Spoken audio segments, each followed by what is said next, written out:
There we go. What's going on, everybody? Welcome back to the 𝗦cie𝗰𝗶𝗹 YouTube channel. It is good to see your face. I hope you guys are having a great day. I am here with my little homemade mini bass boat. I came to a property that one of my good buddies dropped me a pin on. He said this is a big 60-acre farm that we hunt on, and there's a pond on the property. They don't really fish much or anything like that. They kind of just use this for just doing country things, and they wanted me to get out here and just check out what's going on in this pond. Back in the day, they used to catch and cook some bluegills, so they encouraged me to come here with the boat, put it in there, and see if I can catch some bass. So if you guys know me, you know I'm not gonna question that. What we're gonna do today is we're gonna drop the mini John boat in the pond, and we are going to use our mystery tackle box to help try and catch us some fish. Now, I've already gone through the mystery tackle box, and there's a lot of great baits in there. There's a couple in there that I'm specifically excited about, so we're going to give you guys some tips on breaking down those baits, how to use them, because I think if there are bass moving around in here, it might be the perfect scenario to show you guys how to use these baits. We got to get this thing loaded up. We got to get it put in this body of water. We don't have a boat ramp, so it's gonna be interesting. I'm just gonna try and just send it right off into there and see what happens. But as always, the goal is to get on a good bass bite. I'm excited. I'm gonna stop talking and get this boat in that pond.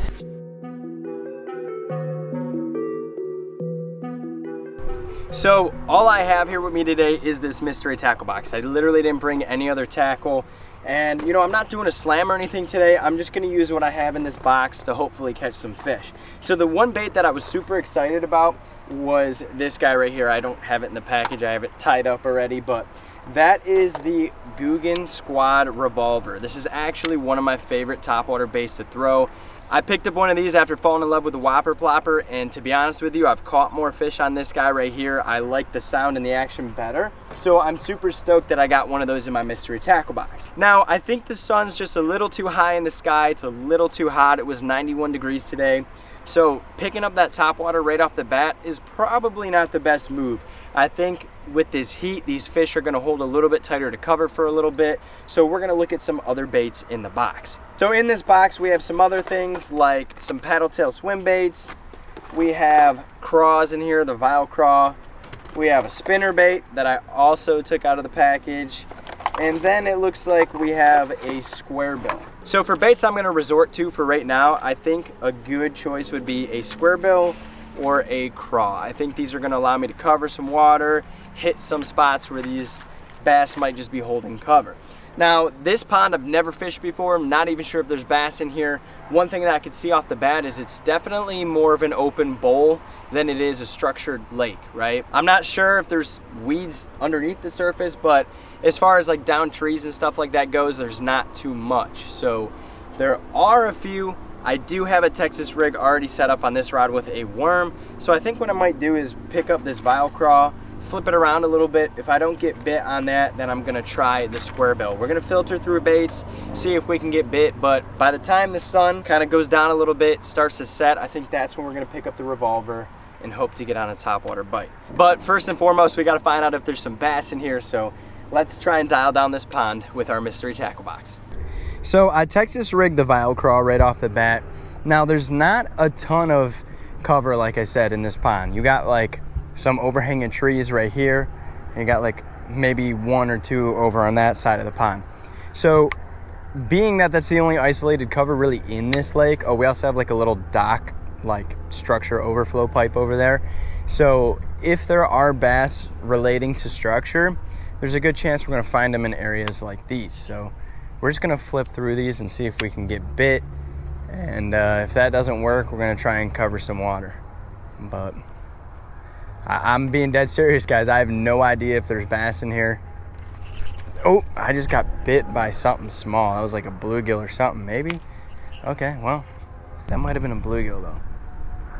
Because I went to set the hook and whatever had it no longer had it.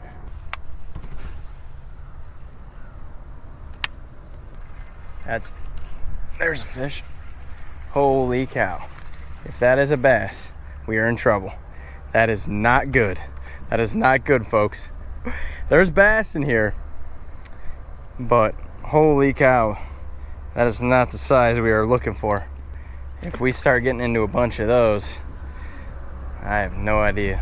So the reason I always get nervous when I see bass that small, or when, you know, it could happen. I'm not gonna go ahead and rule the pond out right there, but if that is the case, that means this pond might need some cleaning out. A lot of times what happens in, you know, private ponds and stuff like that is they get stunted, and you'll find just a ton of tiny little bass in there, which means it just needs some pond management.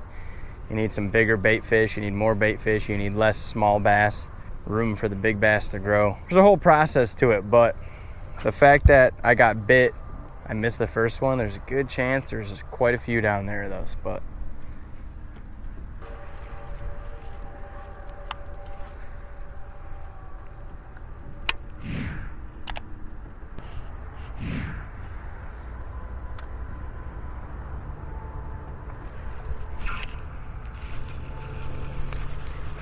there we go. It's a little bit better in size. Okay.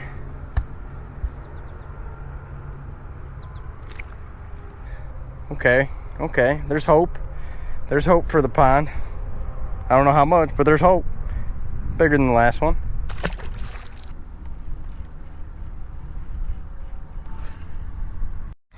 All right, so we got this is Psych Baits XB1. We're gonna try this square bill out. Got a shad color. This should be good for the clear water. So we're gonna put that down right here. I think they'll bite this. It dives, what is this, 2 to 5 foot, I'm guessing? 2 to 5 foot, yep.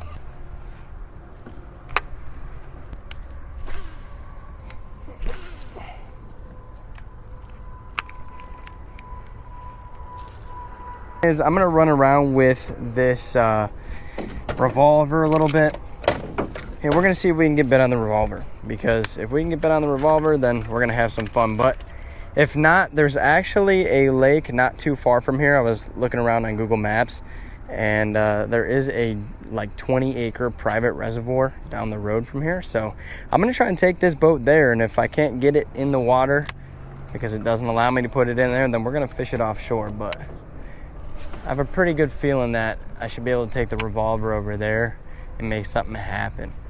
I don't think the baits aren't working here. I just genuinely think that the bass fishing isn't very prime here. I think it needs a good stocking is what I'm thinking. I think there's just a few in here that are few and far in between.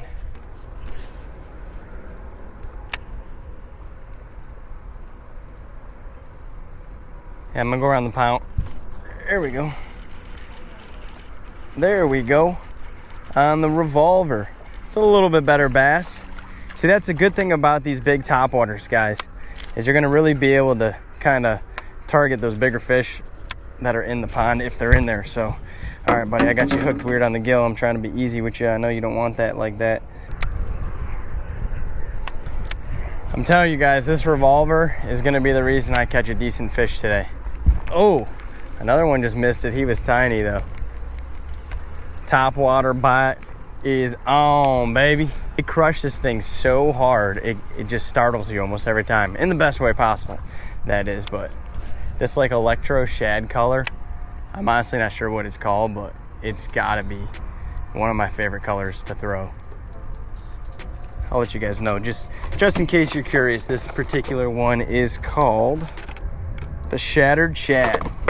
It's got that cool like lightning bolt crackle paint look, but it's still kind of like a sexy shad, so really cool.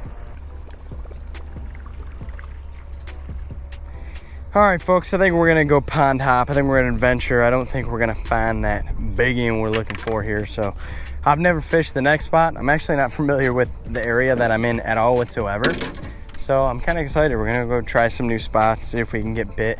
All right, well, things took a weird turn. The pond fishing was not too hot, so I ended up packing up the mystery tackle box, packing up the boat, and headed to a different body of water. Fishing was tough there too, but I was able to get on a few fish with the revolver, so check it out. All right, so I love fishing a revolver or like a prop bait when you're fishing a pond like this. If you guys can see, kind of like earlier, you know, or earlier on in the video at this point, where there's just not a lot of down cover. It's just kind of open shoreline. You can cover a lot of water and you can make a lot of noise with a bait like the revolver. So I'm just gonna go around and just cast into the shoreline and slowly retrieve this thing back, and I'm sure it'll have no problem just getting smacked.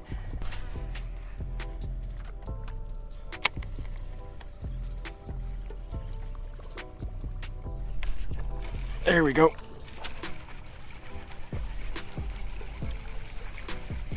Skimming. I will take it.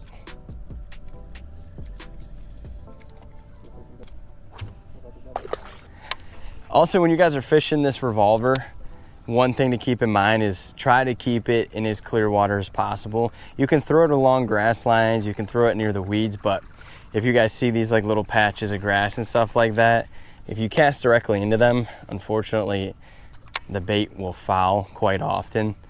So just try to avoid that, or try to fish around certain areas, because I'll show you guys here real quick.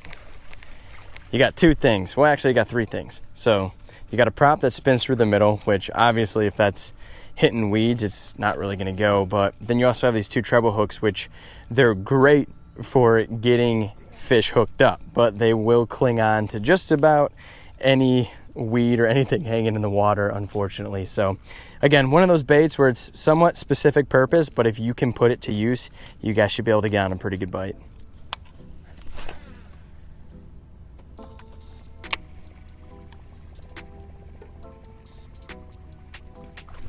Oh, you stinker. Oh.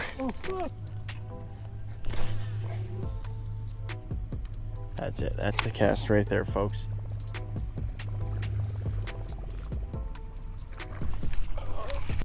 Oh, yeah. Oh, yeah. That's a fat one. Oh, yeah. Oh, yeah. Oh, oh, he spit it. That was a 3-pounder. Well, I'll be darned. Oh man, that one's gonna hurt. That's all right though. So there you guys have it. We got into a few fish on the revolver. I would say of all the baits that I had in the box for this month, I think that is hands down probably my favorite bait that will get added to the arsenal. I love that about Mystery Tackle Box. You know, sometimes you're not thinking about specific baits, or maybe they're not available in a store near you. So when you get a bait like that in an awesome color, it can just really get you amped up. Like, I'm pumped. I've wanted that bait so bad, and I've just never gone out of my way to get it. Now I have one. So shout out Mystery Tackle Box for that.